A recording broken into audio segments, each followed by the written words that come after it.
Hello, good morning class 10. How are you in this morning?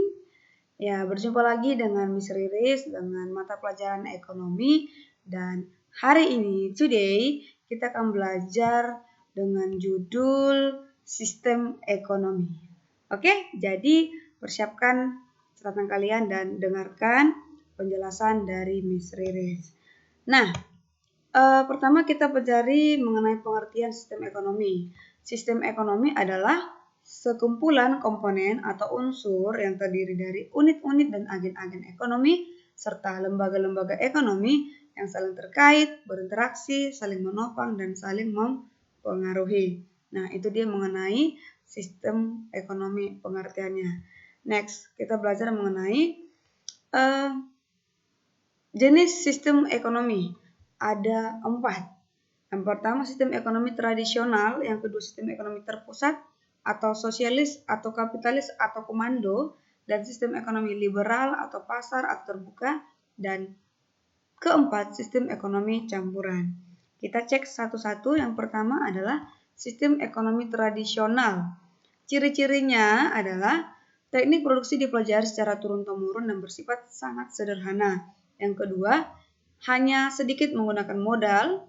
Yang ketiga, masih melakukan barter. Yang keempat, belum mengenal pembagian kerja, belum profesional. Yang nomor 5, masih terikat tradisi. Dan nomor 6, tanah sebagai tumpuan kegiatan produksi dan sumber kemakmuran. Namanya tradisional ya. Berarti ini adalah kegiatan ekonomi yang pertama sekali dipakai pada masanya. Next, sistem ekonomi terpusat atau sosialis atau kapitalis atau komando. Nah, jadi ciri-cirinya ini adalah semuanya diatur oleh pemerintah gitu ya, pemerintah pusat. Coba nomor 1, perencanaan ekonomi, kegiatan produksi dan pengawasan secara terpusat. Nomor 2, sumber ekonominya adalah milik pemerintah, tidak ada milik individu atau milik swasta. Yang ketiga, jenis pekerjaan dan pembagian kerja diatur oleh pemerintah juga. Nomor 4, kebebasan individu dalam berusaha tidak ada. Jadi istilahnya semua diatur oleh pemerintah, diatur oleh pusat gitu. Komando. Next. Nah, ini berlawanan dengan si komando tadi, sistem ekonomi liberal, terbuka, pasar, atau sering juga disebut sistem ekonomi bebas. Nah, namanya liberal, bebas, berarti sumber ekonomi dikuasai oleh individu atau swasta. Jadi individu dan swasta bebas untuk melakukan apa aja yang mereka ingin lakukan berhubungan dengan ekonomi. Yang kedua, pemerintahnya memiliki peran terbatas dalam kegiatan ekonomi. Jadi kalau tadi terpusat ini semuanya diatur pemerintah, di liberal pemerintah malah perannya terbatas. Jadi yang paling berperan itu adalah individu atau swasta. Nomor 3, harga barang dan jasa dikendalikan melalui mekanisme pasar. Nomor 4, adanya persaingan bebas antara pelaku usaha.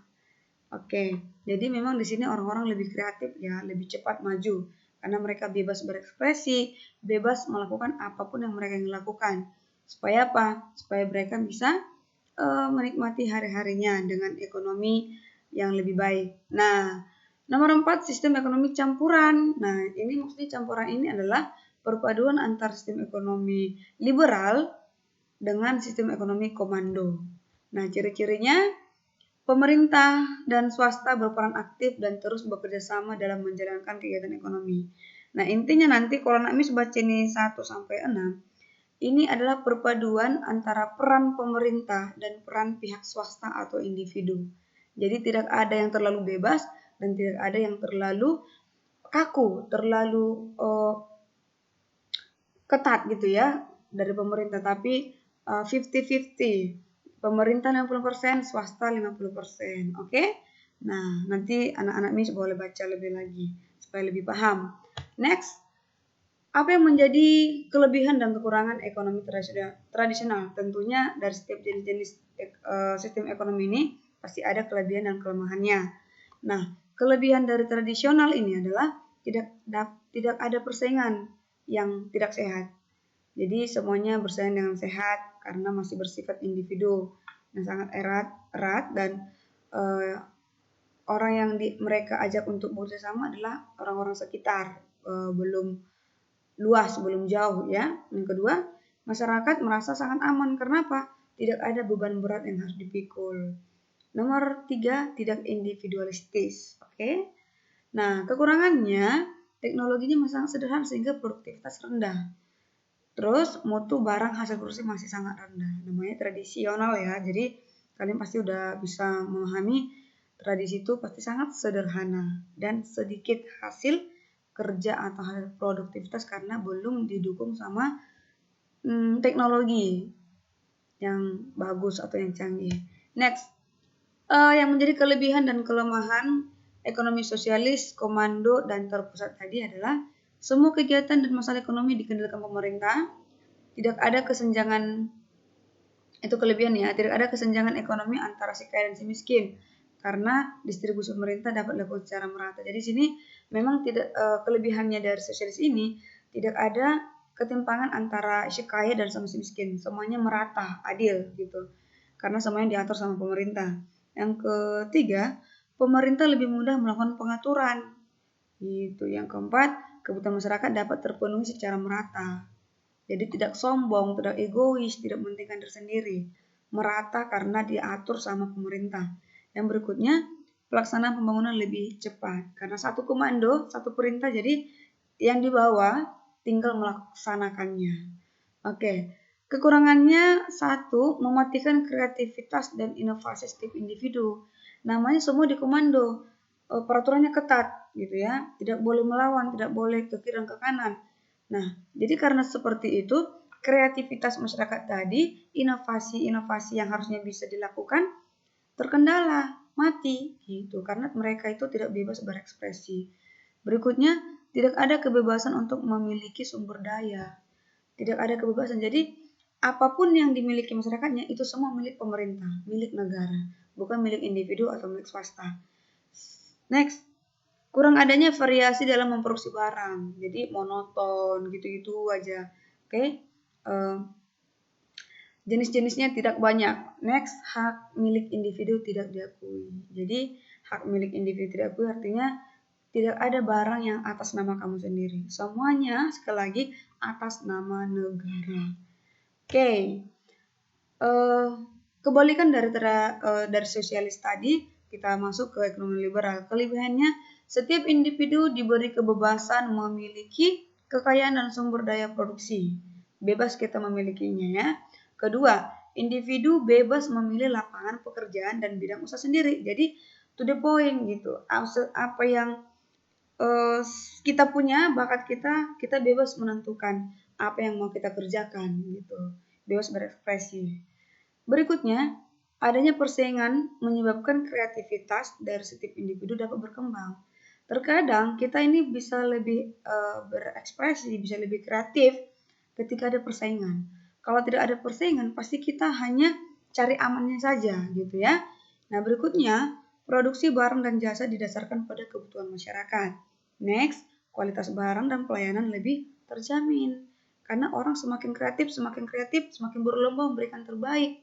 Sehingga kualitas barang pun akan semakin di-upgrade, semakin up to date, semakin mengikuti zaman. Itu yang menjadi kelebihannya. Nah, tapi liberal ini juga memiliki kekurangan. Apa saja? Munculnya kesenjangan yang besar antara si kaya dengan yang si miskin. Kesenjangan, artinya kesenjangan itu semakin lama semakin jauh jaraknya. Yang kaya semakin kaya, yang miskin semakin miskin. Kenapa? Orang yang ingin berusaha dan yang punya modal, dia akan tetap bereksplorasi, tetap berkarya. Sedangkan yang miskin, yang tidak bisa apa-apa, dia akan tetap menjadi seorang budak, jadi pesuruh. Gitu. Jadi memang salah satu kelemahannya adalah yang kaya semakin kaya, yang miskin semakin miskin. Berikutnya, mengakibatkan munculnya monopoli dalam masyarakat. Ini monopoli ya, mono, satu, poli, penjual. Jadi satu yang berkuasa gitu. Berikutnya, kebebasan mudah disalahgunakan oleh pihak yang kuat untuk memeras pihak yang lemah. Terkadang kan memang kebebasan ini banyak oknum yang menyalahgunakannya. Sehingga yang tadi terakhir jadi menindas orang-orang lemah gitu. Berikutnya, sulit terjadi pemerataan pendapatan ya. Next, adanya eksploitasi, memperbudak orang-orang yang lemah gitu. Nah, kalau ekonomi campuran kelebihannya menghindarkan adanya monopoli. Oke, kenapa? Karena antara pemerintah dengan swasta sudah balance gitu, sudah ada kerjasama yang baik. Berikutnya, menghindarkan dominasi kekuasaan pemerintah. Dominasi itu artinya tidak dominan pemerintah yang melakukan kebijakan, tetapi dibantu oleh pihak swasta. Merata lah pokoknya. Kemudian, pemerintah dapat memfokuskan perhatian untuk mewujudkan sektor usaha menengah dan kecil karena kerjasama tadi, adanya kebebasan berusaha, dan lebih mementingkan kepentingan umum daripada kepentingan pribadi. Jadi ini bagus ya untuk campuran. Kekurangannya, sulit menentukan batas antara kegiatan ekonomi yang seharusnya dilakukan pemerintah dan swasta. Sulit menentukan batas gitu. Berarti di sini namanya udah kerjasama, membutuhkan waktu juga untuk berembuk, untuk musyawarah, untuk membedakan yang mana yang menjadi pekerjaannya swasta, yang mana yang menjadi bagiannya pemerintah. Gitu, oke? Baca lagi nanti, next. Oke, sampai di situ materi kita mengenai sistem ekonomi dan ciri-ciri dan kelebihan-kelemahannya. Dan sekarang mari kalian kerjakan tugasnya, kerjakan di buku tugas dan kirimkan ke WhatsApp pribadi Miss Riris. Oke, semangat mengerjakan. Miss tunggu. Good morning and God bless you.